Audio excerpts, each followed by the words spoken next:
5, 4, 3, 2, 1. Good morning. This is Wayne Cymbaluk from the Stearns County Soil Water Conservation District with your conservation report.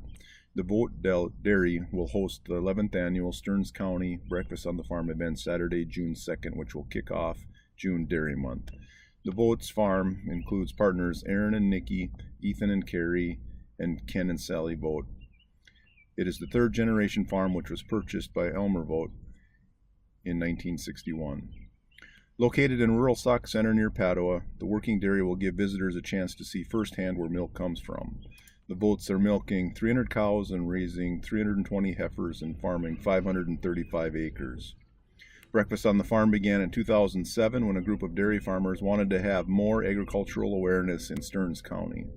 It is held at a working dairy farm, giving visitors an opportunity to see firsthand where the milk in their favorite dairy products comes from. A free charter bus will take attendees to and from the farm. The buses will be running back and forth during the entire event. There is no parking at the farm. Instead, there will be parking available at the Stearns County Fairgrounds in Sauk Center. Due to highway safety concerns, it is important that the Breakfast on the Farm visitors park at the pickup site and take the free coach shuttle to the farm and back. There will be plenty of room on the buses for strollers and other belongings. Minnesota law allows for infants and children to ride the buses without a car seat. Admission to Breakfast on the Farm, tours, and activities is free. Breakfast is available for $5 a plate, and kids 5 and under eat for free. Breakfast will include pancakes, French toast, sausage, eggs, milk, juice, and coffee. Activities will include guided farm tours, listening to live radio coverage, and a petting zoo with live baby farm animals. Children's activities will also include coloring a picture in the children's area, taking a ride on the little farmhand's train, or a horse-drawn wagon ride. Visitors will be able to take a photo with a newborn calf and be able to take the photo home with them. Stearns County Dairy Princesses will be on hand to serve ice cream, cones, and cheese snacks. The Minnesota Vikings football cheerleaders will lead a race through the farm obstacle course. Ag exhibitors will be on hand to answer all questions about farming. There will be guest speakers including the farm's veterinarian, nutritionist, conservationist, and others. Breakfast on the Farm is not only about dairy farms, though. Other agricultural industries in Stearns County, the beef, swine, sheep, goats, poultry, and crops are showcased through exhibits and activities as well. We hope to see you there. The University of Minnesota is looking for soybean growers in central and southern Minnesota who have 10 acres or more of woodlands or forests that they own and or are by publicly owned land, and that are also adjacent to their soybean field.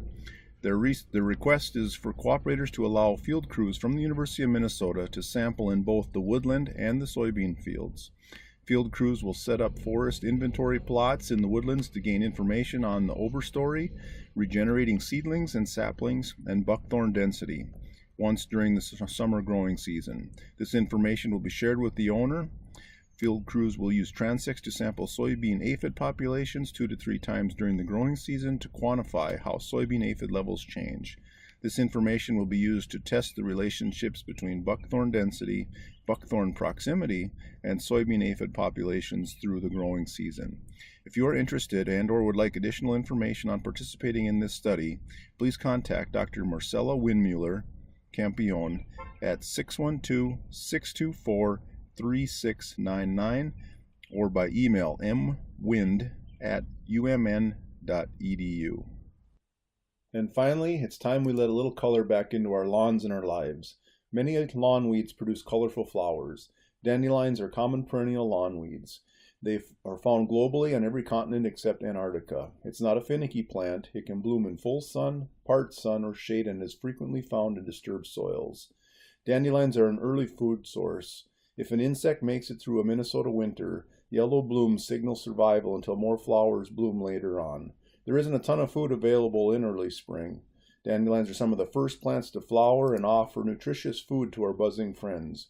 Many insects, including honeybees, bumblebees, native solitary bees, use and depend on dandelions.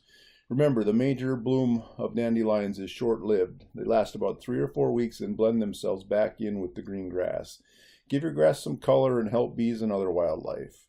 For more information on any of today's topics, please check out our website at www.stearnscountyswcd.net or call us at 320-251-7800, extension 3, Also, please like us on Facebook. This has been Wayne Cymbaluk with your Conservation Report.